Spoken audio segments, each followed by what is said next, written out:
for the White House, although refreshingly, one of the biggest pieces of news was not actually coronavirus related.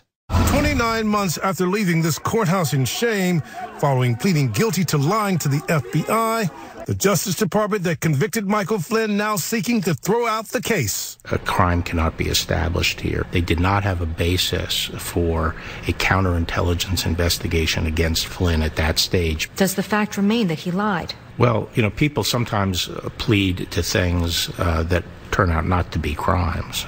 Yeah, that's true. Sometimes people do plead to things that turn out not to be crimes, but sometimes they plead to things that are, like, I don't know, lying to the FBI, which is in a very real sense a fucking crime.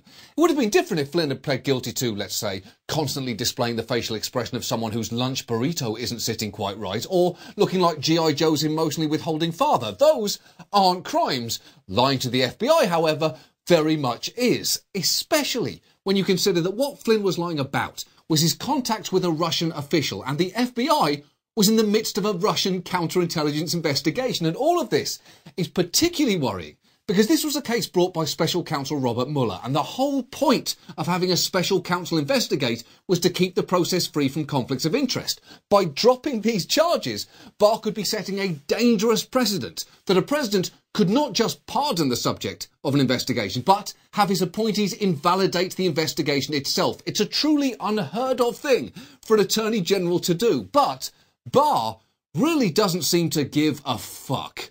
When history looks back on this decision, how do you think it will be written? Well, history's written by the winners, so it largely depends on who's writing the history. Wow.